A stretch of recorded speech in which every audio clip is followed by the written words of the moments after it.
Good evening, ladies and gentlemen, and welcome inside the Tower Grill for episode 8 of season 2 of the Storm Report.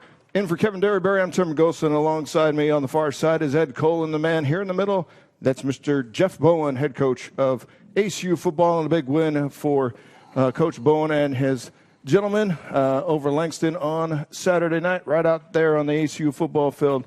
Coach, welcome to the show, and congrats on the win. Thank you.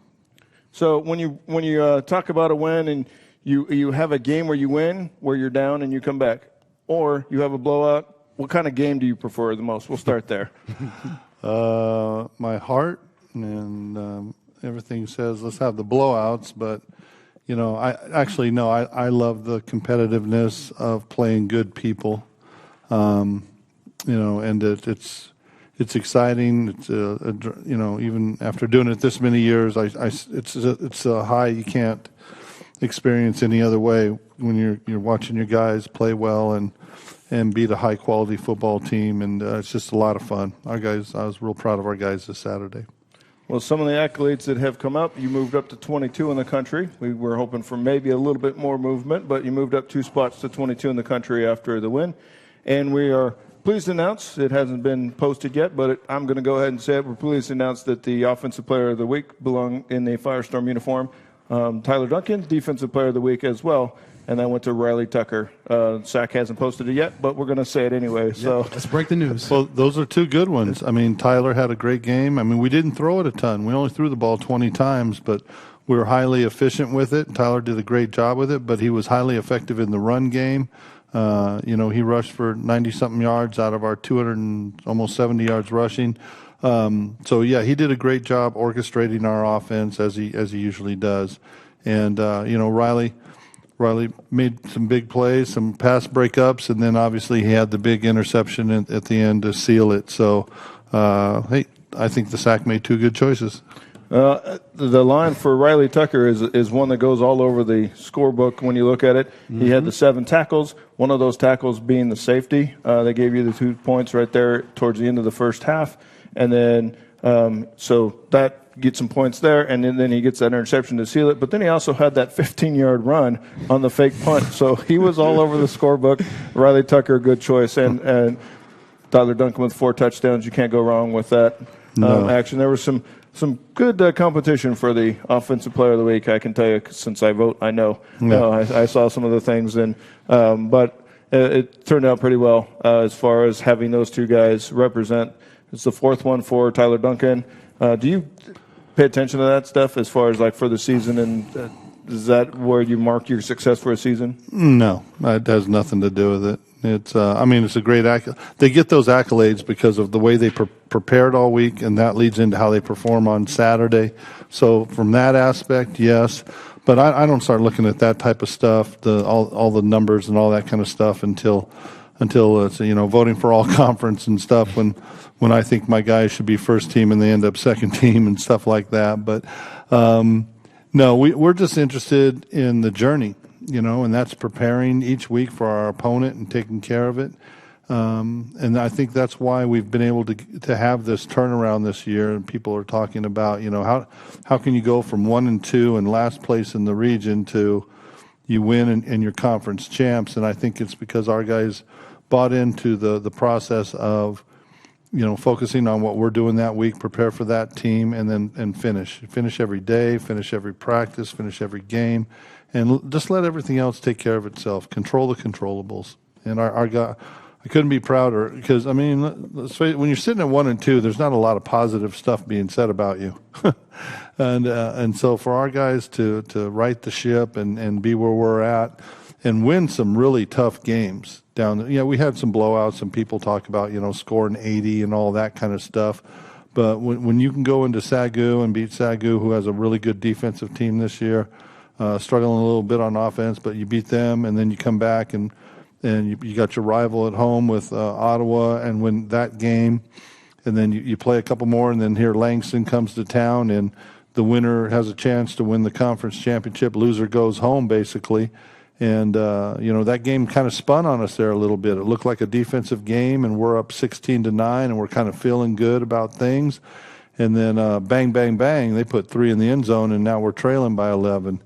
And the way we talked about it with our guys. Actually, the guest speaker for our team chapel talked to them about at some point in time in a championship game, there's going to be some adversity, and how you respond to that adversity is going to determine the outcome. And our guys responded really well. I mean, bang, long drive, touchdown, 3 and out, long drive, touchdown, and now we got the lead.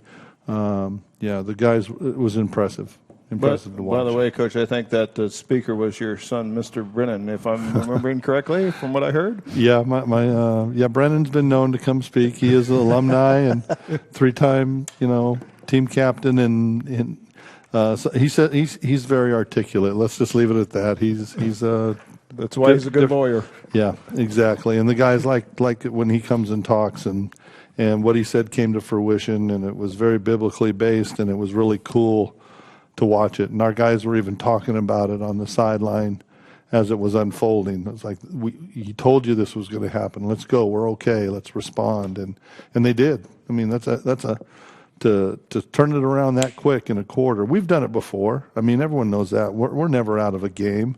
But when you do it against really, really good people, that makes it really special. Coach, are you surprised by what you see from your football team? You go up 16-7, then Langston runs off 20 straight points, and then Tyler Duncan takes it upon himself to get 2 touchdowns. Arion Ward gets the 2-point conversion to make it 30-27. Are you surprised by how they're so unflappable? This football team, no matter what deficit they are, they know they're never out of a football game. They've never lost confidence in themselves. Are you just do you amaze at what your guys do when they go on the football field? My wife's amazed. No, I'm really not, because we really build it. It's built into our culture, and we talk it, and we try to practice it, and we teach it. And just have that mentality of, we talk about one of our pillars is just play. Just play. Right now means everything. Just control the controllable, the play that you're on, and we're never going to be out of it as long as you believe in each other, And all the pillars come into play when you're in that type of game. Right now means everything. All in, just play. Iron sharpens iron. We live out our culture during the game, and we don't play to the scoreboard, and I think that's what has allowed us to do it over the years. and some people play, well, why don't you just not go down by a bunch so you don't have to do that, But so that's the hard part. If we can figure that out, then we got something really cooking. But, hey, you play good people, they're playing the game too, and our guys are fighting, and they're going to make some plays. But, over the years, and especially this year, this team has actually not a little, they have a lot of grit to them. They stay in it. They heard the whispers early, and they didn't let it faze them, and I couldn't be more proud of them. When the team lost in Pineville to go to 1-2, what did you say to the team after that to kind of spark the 6-game winning streak? Did you say anything special after that loss? Not Saturday night. No, it was pretty quiet. I'm not a big talk after losses guy. It's too emotional, too raw. But there was Monday there was a lot of talk about, we're going to coach you, and you're going to get coached hard, and you're going to respond. And if you're not, then I guess we need to find someone else to on this team to do that. And I think you guys are the ones. And if you're not the ones, then we did a poor job recruiting, so that's on us. It's not on you, but we're going to push you, and you are going to respond. And they did. And they've been doing it all year, and now we're sitting here one game away from being this SAC champions for the second time in 3 years.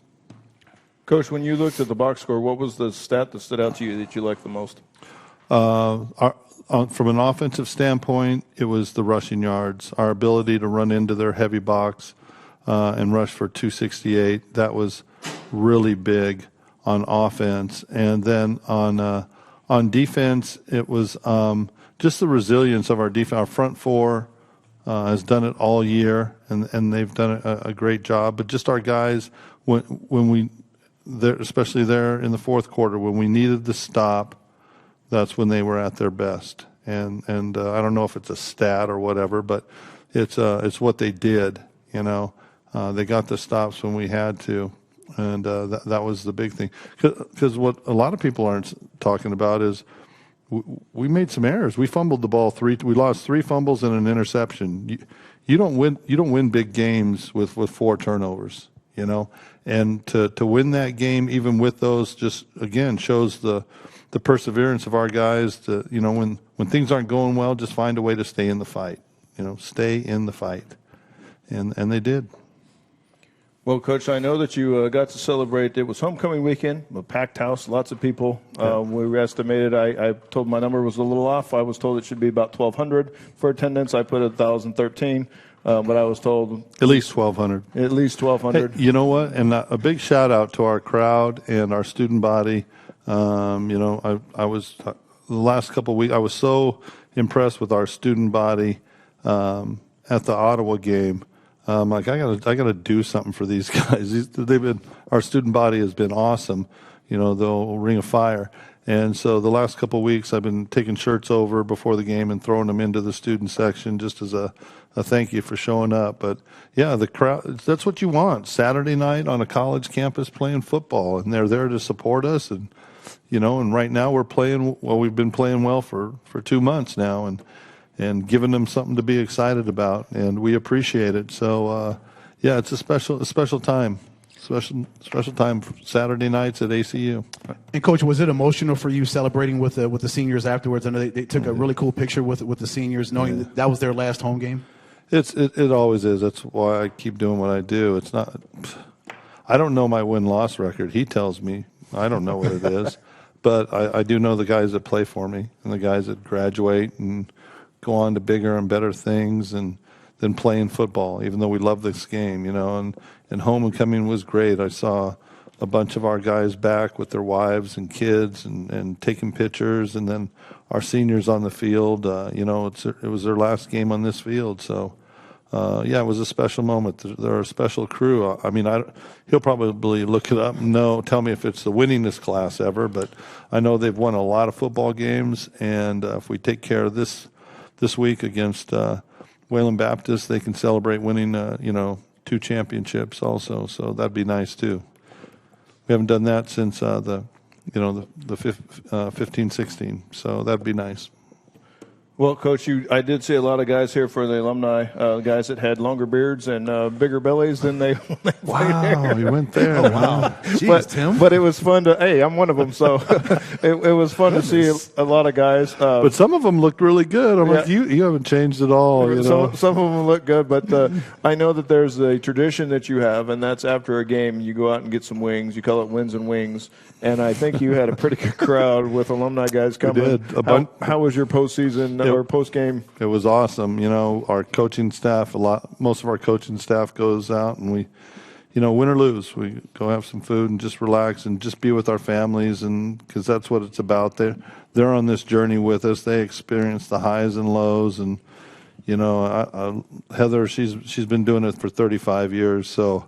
I love just being with her after the games and the guys, and then we had a bunch of the alumni over there with their new brides and stuff. It was pretty fun. I looked at them all. I go, get used to this. This is what it's like.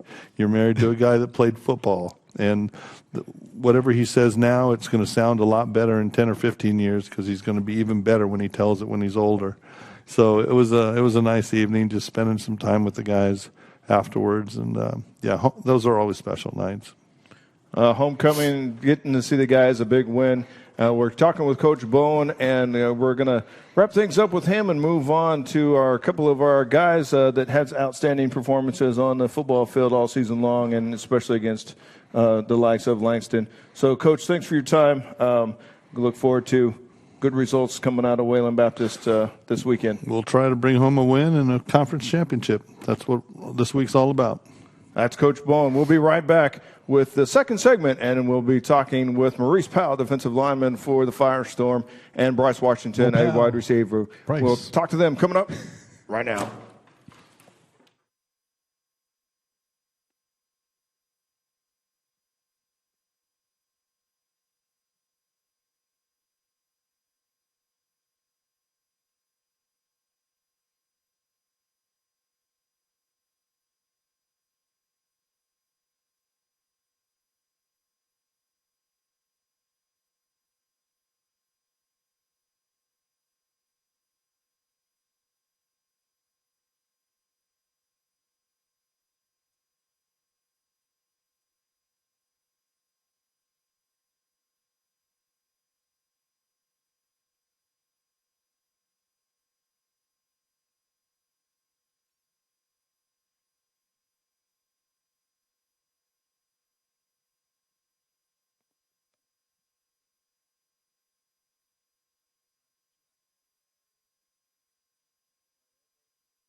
Welcome back to the Tower Grill on the campus of Arizona Christian University. Tim Gosen and Ed Cole. I have some new guys in between us. Right, immediate to my left, Maurice Powell, defensive lineman for the Firestorm, and then one more further down, Bryce Washington, wide receiver for the Firestorm. Gentlemen, welcome to the Storm Report. Thanks for coming. Yes, sir. Thanks for having us. Thanks for having me. Well, so you come off a big win. You beat Langston 30-27, and both of you had some pretty good games, to say the least. Your defensive line, you guys got after it in a big way, and I have a question for you later it's the chicken and the egg story. We'll see what comes out of that. But tell me about we'll start with you, Mo. Tell me about your experience in that game and like the emotions that you had to go a roller coaster. You're up, you're down, and then you're back up at the end. Yeah, it was a hard-fought situation, but overall, that's what our team is built on. We used to being in situations where we got to push ourselves and overcome adversity every time. And I think that made us better as a team this season overall, from offense to defense. So, yeah, pretty much I'll say it was a hard-fought game all around, but I like the competitiveness nature, like, just all around, and the heart that the team showed, especially when we get in those type of positions, So. As Coach just said, it might be easier if you didn't get in those positions, but you just went from beginning to end. But so, Bryce, how about you? Emotions of the game, tell me about them. I mean, I think roller coaster is the best way to put it. It was an up and down game all game long, but those are the best games. Those are the ones you remember forever. But yeah, I think, they always say defense wins games. Defense, man, they really helped us out. Had some big-time stops all the way through the game. Coach Bowen made some good halftime adjustments for us, and we just finished strong in that fourth quarter. They got up on us a little bit at the end of the third, but with nobody on the sideline lost faith. I mean, it was good energy.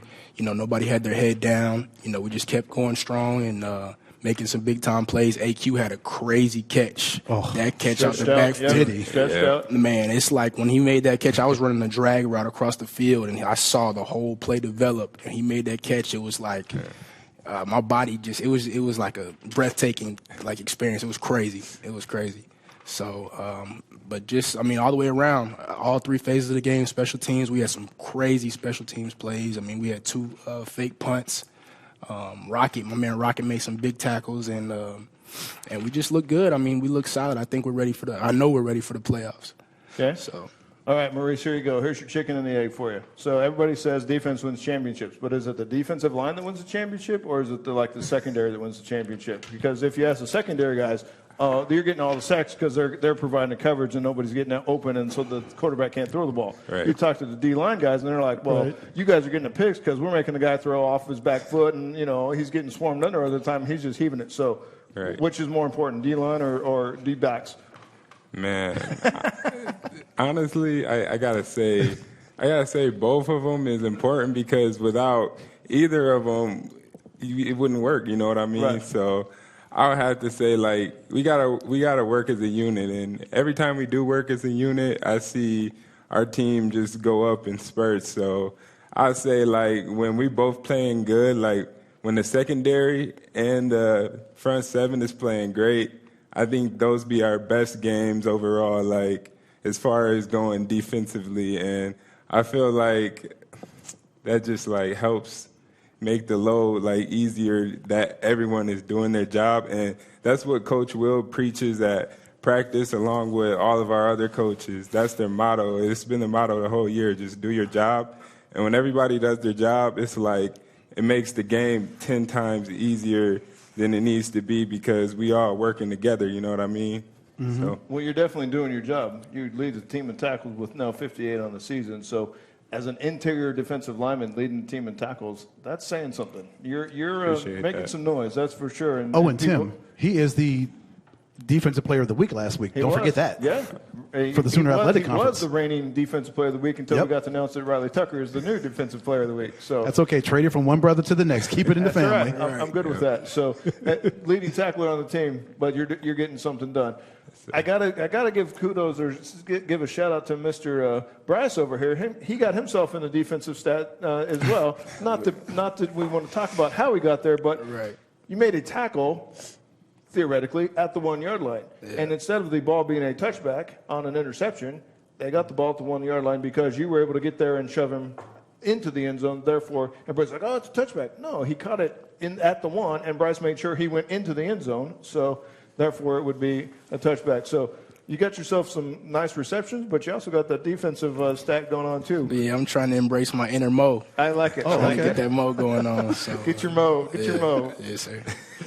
Bryce, when it comes to you in this offense, it's tailor-made for a guy with your talents and your skill set. And the quarterback you have, Tyler Duncan, this kid is superhuman. Right. The stuff he does, the rally he got you guys on in the fourth quarter with his 2 touchdowns, how fun is it playing with that guy, and how fun is it playing in this offense? Man, this offense, well, let me start with Tyler. Tyler's a great leader. I mean, every time, whenever the game first starts, he comes and tells all 11 guys or all 10 guys he loves them. He comes and daps them up, tells them he loves them, and let's go have a day. So, playing with a guy like that who's not selfish and who love, it's different when you're playing with somebody who you know that has your back, who loves you. You know what I'm saying? So you're gonna play a little bit harder. You're gonna run routes harder, block harder. So having a quarterback like that is cool. And then on top of his athletic ability, you can't beat it. He's a pass first guy, but he's not scared to tuck that ball and take off. Man, I mean. I think the Lion game, he had like a 78-yard touchdown or something like that. So that's fun. That's super exciting. And then our offense, man, I love our offense. I love hand signals.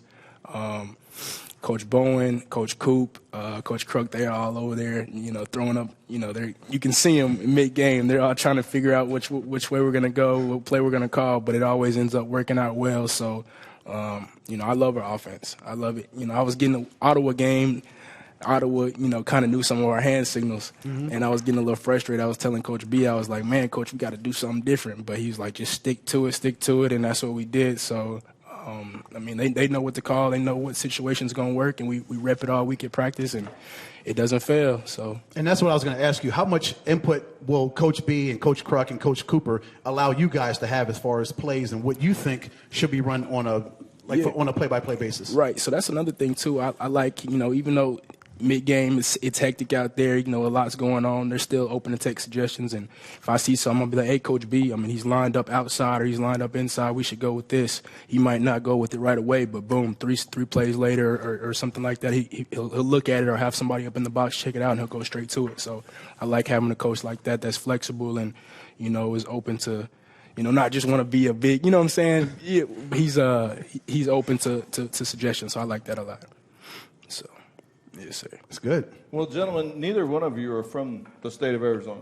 You're from Michigan, at least that's what we have for you. And sometimes it's where you live and where you grew up, and it's listed different things. And then Bryce, of course, you're from Georgia. How did you guys end up almost across the country here at ACU? Honestly, one day, I was just sitting there just wishing, like, I could do something with this football stuff. I had coaches just, like, from my high school just letting me know, like I shouldn't just end it, after I was done with school. I wasn't even thinking about going to the next level until I saw an opportunity one day in my inbox from Coach Will, and he was the first one that offered me to come here. And as far as, like, coming out here, and I took my first visit, and, everything was just, like, surreal just being across the country, and I felt like this would be a place to make a good start and a pretty good school as far as, just academically and as far as, like, sports, athletically as well, too. I like how they keep Christ just flowing throughout everything we do, though. That's a big thing to me, and I feel like that helps us just year by year. Like, playing for God is, like, probably one of the biggest accomplishments so far I done ever had. And, as far as just keeping God first and everything I do, it's just made life so much better. And, it's become, like, much more of a blessing because this is the most games I've ever won. I never won a ring before. Like, I've never had an opportunity to get any championships or anything, so most definitely a big blessing. And I met some great guys here as well. You got Bryce Washington over here. Shout out to offense, by the way, man. They've been tearing it up lately, And most importantly, I just like to thank everybody that made it possible for me to be out here, as far as moms, my family back at home, and so on and so forth. It's just a blessing. And every day I just think about it like, man, like I can't see myself doing nothing else, like, other than just like doing something I love, you know what I mean? So. Bryce, how about you? How'd you end up out here? So I mean, I know you guys are familiar with Sid Turnbull. Right. He was my teammate at my previous institution. So U of H. Yes, sir. So he actually came here. His family moved out here, and so he was here a year before I got here. And I ended up graduating from University of Houston in 2021, and I was done with ball. I mean, I graduated in the summer, so the season ended in December, and so a whole 6 months. I was done. I have some things that I'm doing in Georgia. I got a business out there and stuff like that, and I'm a big family guy, so I was set on just going back to Georgia. And Sid hit me up. He was like, man, Bryce, I don't know how we got to talking, but he found out that I had another year of eligibility. And so he was like, hey, man, you should come out here and, exhaust your last year of eligibility. And first I was like, nah, man, I'm good, whatever. And I told my mom about the conversation, and she was like, you should do it. And my roommate from Houston, he actually is my roommate out here. And she was like, Josh is out there. And, I also went to junior college out here as well, so I'm familiar with the area. She was like, Bryce, you should do it. It's 3 months, you won't forget, you won't regret it. So like a couple weeks go by, and I played in a little flag football. It was an adult flag football game in Georgia. And I had like 5 touchdowns. And I was like, and I hadn't picked up I haven't played football since like November. I was like, man, I still got it. So I came back and told my mom.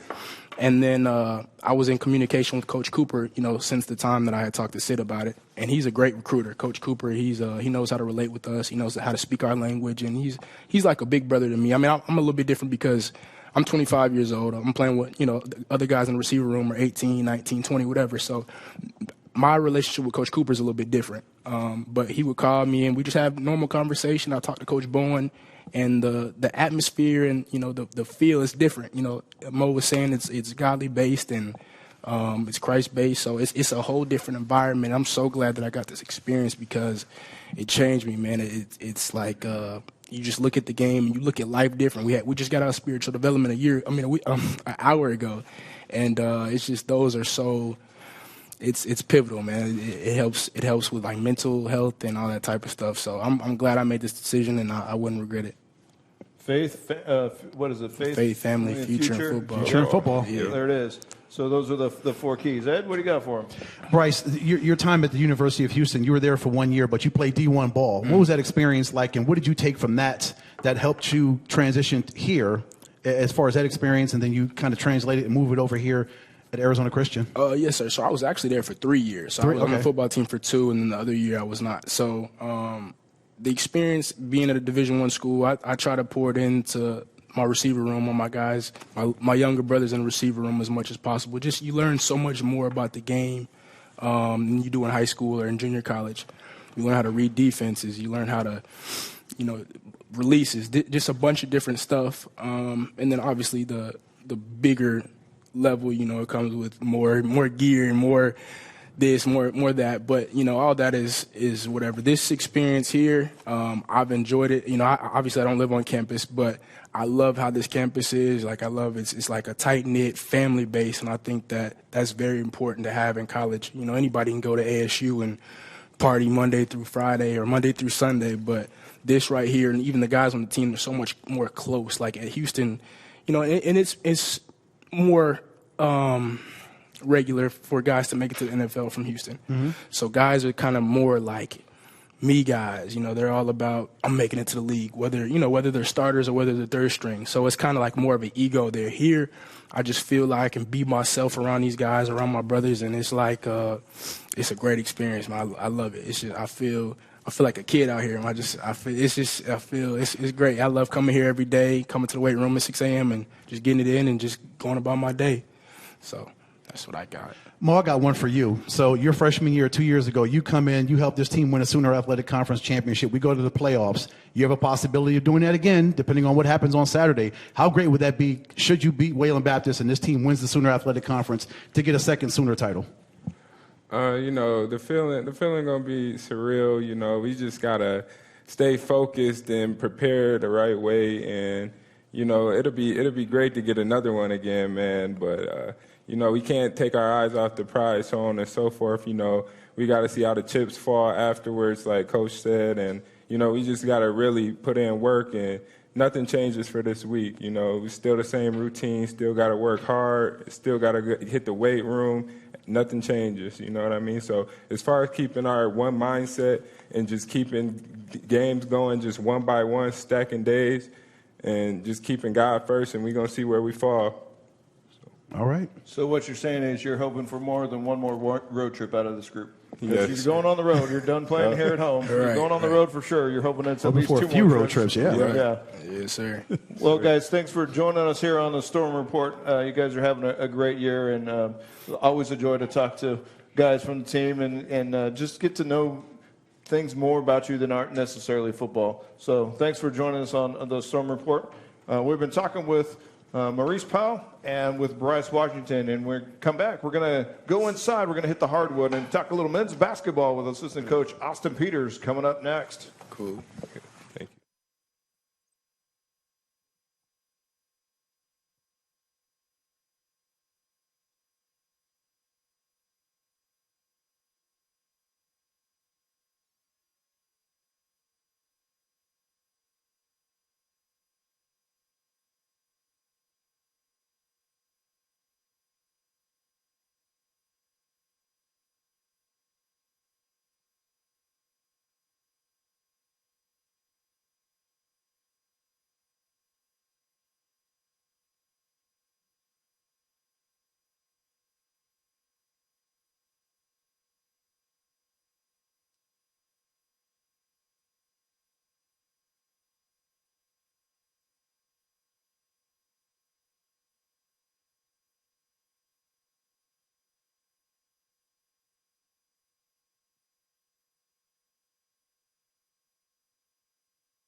Welcome back inside the Tower Grill. Tim Ghost and Ed Cole with you. The man in the middle now with us is assistant coach Austin Peters, assistant men's basketball coach. Austin, welcome to the show. Thanks for coming on. Thanks for having me, guys. So, number one team in the country, the ACU Firestorm. So far, you've lived up to that billing. You've had a pretty good start to your season, knocking off Lewis Clark State, 73-54, and then the tough game to start your season, second game in. You play the number 3 team in the country. You go against College of Idaho, and you hold on in that game. Hold on is the best way to describe it. You're up decent and just enough, and then the free throws at the end to seal the deal. And then, of course, you ran up against Oklahoma City on Saturday in a game that probably, if it's a much different game for them if it's not their third game in 3 days. Yeah. They were up by 2 at half, and then I turned to my assistant at halftime and I said, they're going to have no legs left by the time we reached the second half. And sure enough, you guys came out in the second half, and they couldn't stay in front of you, guard you. So kudos to a good start to the season, and welcome to ACU. I know you've just been here about 5 or 6 months, and lots has gone on for you. So let's talk about the team. Obviously, it's a team that has had some success, went to the semifinals last year of the national championship, but it's a team that you return 7 guys and have 8 new guys. Now, you have some key guys back. You have an All-American in the likes of your point guard, Angelo Johnson. You have Bryce Davis back. He was all-tournament. So you got some key pieces back. But you also have some dudes like Blackwell that have come in. You have a couple other guys that are come in and joined the starting lineup. So tell us about the team and where you stand 2-3 weeks into the season? Yeah, well, the message that Coach has been preaching to our guys and our staff's been preaching is we don't think we're very good. First off, I think Coach has said several times, like, we haven't done anything to earn a number one ranking. This group has, and I think it's a testament to how good the team was last year and just the leadership they had and the level of talent and how great that group was last year. But this group, I mean, like you said, we've got 8 new guys and we've got a lot of new faces that I think are still trying to adjust and figure out their role and their place in the lineup and how we do things on both sides of the ball. So it's kind of been a 3 games. It's been an interesting 3 games. Obviously, we're 3-0 and we're super blessed to be 3-0. But we've played 3 really, really good teams, and it's been a grind, and it's been 3 really hard games so far. And we're I think still trying to go through some growing pains of like, where does this guy fit within our offense, and executing defensively, like who needs to be where and all that type of stuff. So we're still trying to work through some of those things, but we're really happy about our group, and I think the best part about it is we've got some awesome guys. I mean, every single guy you've mentioned and on down 1 through 15 on our roster, we've got 15 amazing young men who have all bought in, and they're all committed to doing what it takes to win. And we will get there. I think, it's great that we're 3-0 and we feel like we're far from playing our best basketball so far. So I think we're pretty excited about what the future holds and what the rest of the season looks like. Awesome, Coach. Ed, what do you got? So you talked about the men adjusting to each other. How are you adjusting to them? You've been here a short amount of time. You've had so much stuff going on in your life, getting married and having to come here, get a new job. So how are you adjusting to your new situation, Coach? Yeah, well, I mean, we love it here. I still some days feel like I need to pinch myself that I'm at such an awesome institution like ACU and working for somebody as amazing as Coach Rutter. I mean, he's awesome. I learn something from him every single day, and I've only been here, 4 or 5 months, and I feel so blessed that he's given us the opportunity to come to ACU and be here, and obviously the weather's great too. It beats the Illinois snow this time of year. Of course. So. But no, I mean, the guys are great. They're obviously really talented players. Like I feel super fortunate and blessed to work with some super talented players, but I mean, they're just super coachable. They're super open-minded, and you ask them to do something, they do it without questions, without talking back to you or giving you any lip service. So I mean, it's just really fun group to coach, and I think that's probably why they've had a lot of success over the last 10 years that Coach Rutter's been here. Is he's brought in really high character, high quality guys that are wanting to work and wanting to compete to win. As far as what you do in your preparation and how you coach up the guys, the stops that you've had before, what do you take from those stops as far as the job that you do now here at Arizona Christian? Do you take anything, bits and pieces from the stops that the other jobs you had before in college basketball? Yeah, that's a great question. I've bounced around a couple of different places, and Coach Rutter's my 5th head coach I've worked for, and I've kind of taken something from every head coach. Bryce Drew, who's the head coach at Grand Canyon, I worked for him for a year at Valparaiso in Indiana, and learned a lot from him. And I think one of the things that sticks out to me that I know I can control on a day-to-day basis is making sure I'm connecting with each one of the guys on the team, whether it's a 30-second conversation or a 30-minute conversation, and just making sure that you spend time to touch base with each guy every day. If it's just like, hey, what's up, man? How's class today? Oh, that's great. Or maybe it's, a guy struggling with something and they need to talk about it, and I can help them work through it. Coach Drew's super great at that, and I picked up that from him. And so yeah, before I get into practice and I'm telling a guy you're late to rotate and help and you're taking a bad shot and that's a bad turnover, like I at least want to make sure I engage with each guy at least once throughout the day to make sure that I just ask how they're doing and see where they're at before we head into practice. So yeah, I learned that from Coach. He was great, and Coach Rutter's just a lot like Coach Drew, just super laid back and super down to earth, and is super intentional with each and every one of our guys, and just how thoughtful he is for each and every one of our guys and what they need to be successful and putting them in the positions to be successful. I've already learned a ton from Coach in that regard. And that just really helps with your relationships between the trust that you build with your players and vice versa, they build with you.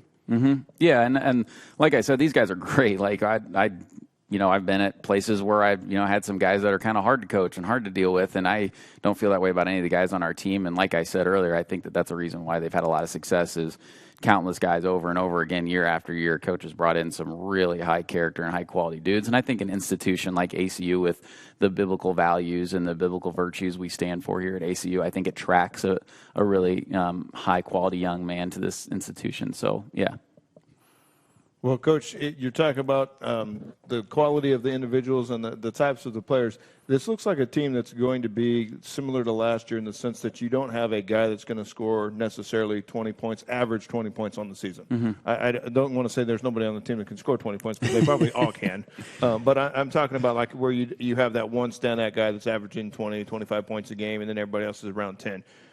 When you're looking at it on paper, it looks like a team that's, again, built to do – 5 guys averaging between 10 and 13 points a game, and then you have a bunch of guys at 8 and 9, and that's how you're averaging, 80-ish points or whatever you're going for. So is that the mindset on purpose that we're trying to get with the team, or that's just how the team flows the best? Yeah, and we like it that way because it makes us hard to guard. And a perfect example of what you're talking about, Friday night, Paul Hayden went for 23. I mean, he had a great game, and he really carried us and was the zone buster against College of Idaho's really good 2-3 zone, and he had a great game.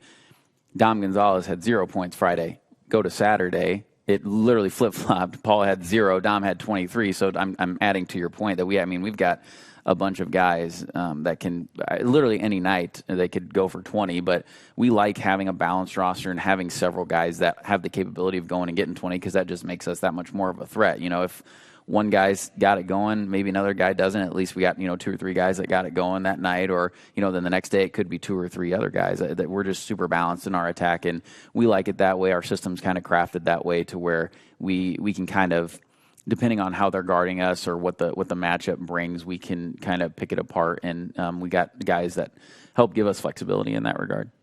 I'm going to throw some numbers at you, a little quick memory game for you, and see how well you do with I hope numbers. you don't use the numbers I'm about to use. I'm about to, probably. Probably. So we'll throw out 67%. Okay. What's that from? I hope it's not our free throw percentage. No, it's not. It's That was close. It's what you shot in the first half against College of Idaho. Oh, okay. All right. So then 40-17. 40-17 was that our second half score against Oklahoma City? It was your second half score against Oklahoma City, and we'll throw this one out there, 232. 232. This maybe seem really random. This is a shot in the dark. One of the players from Oklahoma City shot 232 threes last year, I think. That's not where I'm going. Really? It has to do with ACU, though. 232. I don't have a guess. Coach Rutter's win total. Okay. 232. We did. That's ironic because one of the players from Oklahoma City shot 232 threes last year. But sorry. Yeah, that's good. That is pretty funny. I just wanted to throw some random numbers at you and see how you did. Yeah. Well, let me continue with some numbers, Coach. Some things that stood out to me against Oklahoma City: 17 turnovers, 21 points off of those, 45-17 as far as bench points. Speak to the importance of forcing those turnovers, getting points off of those turnovers, and your bench coming up strong to have that same amount of energy as the starters. Yeah, and this is going to sound like really rudimentary, and I don't, mean it to be that way, but obviously when you get turnovers, you get more possessions to score, and I mean that's a mindset that we have. We're always trying to figure out how we can create more possessions than the other team to give us more opportunities to score and break their rhythm, whether it's offensive rebounds, getting, forcing turnovers like you're pointing out there. We're always looking to create extra possessions, and like we talked about, we've got such a deep team, and I think 1 through 9, I think we're just as talented as anybody else in the country, and we really like our group 1 through 9, and it just gives us the flexibility any night, no matter what the matchup is or who we're playing. You have a team like College of Idaho, right? They play a completely drastically opposite style of a team like Oklahoma City, and so in prepping for both of those games, we're working through our lineups and working through, hey, what stuff can we run to get good shots against Idaho? Oh, well, it's going to be different, right, against Oklahoma City because they played a completely different style. So, and it's really nice that we have several guys who can really go get a bucket, and we have several guys that know how to execute and help us score. So that way, depending on what the matchup looks like, we can execute and get a bucket. Have you figured out your role on the coaching staff yet? I mean, you always have the head coach, and you're going to do what the head coach wants, and then you have the guy that he's holding the clipboard, and he's the guy writing down the timeouts and the fouls, and then you got the guy that's doing that. Have you found your niche yet on the ACU staff? Yeah, and I will say that this being my fourth school I've worked at, there's always an adjustment period with that, figuring out, okay, what does coach like, and what does he expect of me, and how can I best serve him? And what I love about Coach Rutter, one of the million things I love about him is he is very specific, and he's very detail oriented, and he lets each one of us know what's expected of us and like what we need to be doing. Like every guy's got their own role and responsibility during the game. In practice, we've all got our roles and responsibility, right? Like he's very like on top of it, organized, and like I envy him and look up to him a lot in that way. And I hope that I can become as organized and detail oriented as he is someday. But yeah, he makes it super easy for us, and not just us as coaches, but the players too. Like everybody knows where they stand at all times. He's very black and white. He's very like, hey, this is what you need to do to play. If you're not doing these things, then you're not going to play. And I think it really helps our guys know where they stand in the lineup and where they know what they know they need to be doing in order to earn more minutes. So I appreciate that so much about him, that he's just very upfront. He's always honest. He's always transparent about like why we're doing things or what we need to be doing. So have you moved up past the ranks of get coach the water bottle? You know what? I'll do whatever we need to do to hang a red banner. I'll do whatever. If I got to get his clipboard and get his stool and get him water, I'll do it. Just that way we can win a championship. Coach, your next game is on Saturday against Benedictine. Mm-hmm. Then you hit GSAC play. You have some games that are non-conference after that. But once you get past Benedictine, I know you're not going to overlook them, but GSAC play is going to come up. How excited are you to get into conference play and really see what this team is made of? Yeah, well, we have no games off, period, 1 through 28 on our schedule. We've played 3 extremely well-coached and extremely organized and extremely good teams so far, and Venue's no different this Saturday. They're going to mix it up, and they're going to make life tough on us as a coaching staff. Just they mix it up defensively, and they get after it. They like to play up and down. So it's going to be a tough test for us on Saturday. They made the NAIA tournament last year, got a bid from the Cal Pac, and I mean they're no pushover. So we're definitely not overlooking them. And the GSAC 1 through 10 is loaded. San Diego Christian got a win over St. Catherine the other day. They finished 10th in our league, and they just beat the team that won the Cal Pac last year. I mean, any given night, anybody can beat anybody in the GSAC. You've got just so many good teams, and just every single one of us as assistant coaches, and obviously Coach Rudder, we've got to bring our A game in our prep for every single team. You go on a road trip. Next week we're going to Westmont Masters. It's like Westmont's shooting 54% from 3 as a team right now, shooting 28 attempts a game. Like they're just absolutely burning the nets down. And then, oh, by the way, you got to turn around and play Masters on Saturday, who's got 2 Division I transfers, and they've got a dude that came in our gym last week and got 25 on Oklahoma City. Like these teams are loaded, man. There's no nights off, and I definitely am losing a little bit of sleep, a little more sleep at night when the season gets here. But we wouldn't have it any other way, because come March when it really matters, and when we're playing in the NAIA tournament, and hopefully we're blessed to do so, it's going to really help us down the road.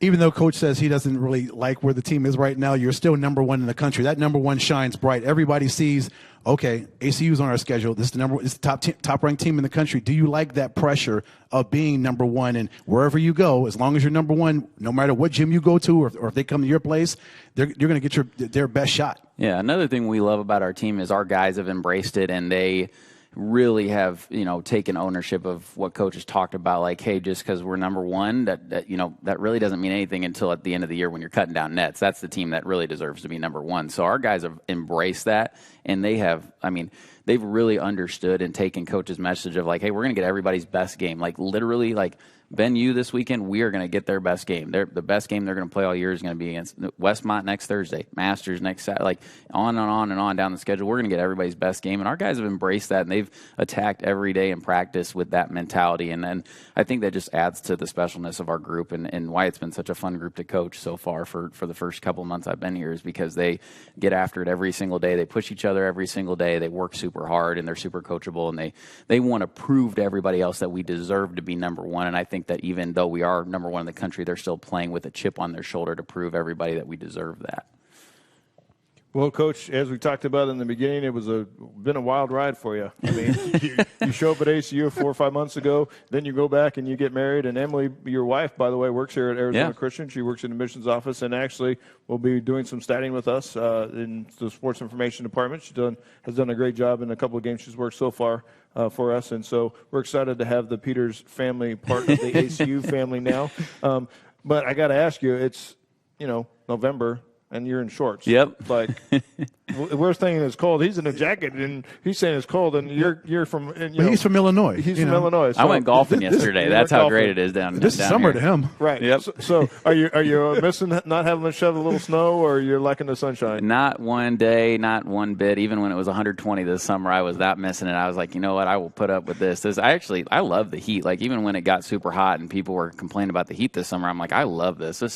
I will trade this for 4 months of snow any day. And the humidity back in Illinois compared to what it is to this here. I know.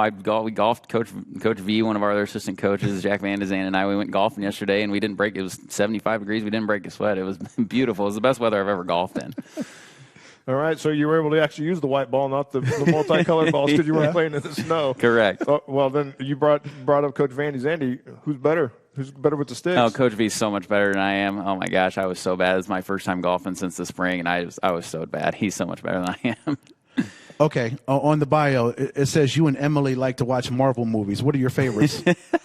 you got a top 3, top 5 Marvel movies? This is how weird and insane we are. We have every Marvel movie ranked 1 through 29. Really? We've seen every single one multiple times. There's a new one coming out this weekend. We got actually several of the guys on the team are going with Black us Panther. Thursday. Yep. Mm-hmm. So Infinity War is my favorite. Emily's favorite is Captain America: Civil War. That's her favorite. She likes that over Winter Soldier? She does. Winter Soldier is better than Civil War. I don't know. Civil War's pretty good. Civil War's pretty good. I don't know. That's a toss-up. I have them ranked very similarly. I think it's one after the other. I think so. Winter Soldier is my favorite. Well, next time I'm on, we'll discuss our rankings. That'll be the podcast. Okay. All right. Well, we've been speaking with assistant coach Austin Peters. It's been fun to get to know a little bit more about Austin and get to know the men's basketball team for the first time this season here on the Storm Report. Obviously, 3 games under your belt, a lot more to go. Coach, we wish you the best of success. I'm sure we'll have you on again at some point because there's not as many guys on the basketball team as there are on the football team. So we gotta mix the pieces and make it all happen. Yeah. So we appreciate your Thank you, time. Coach. Ed, any final thoughts or?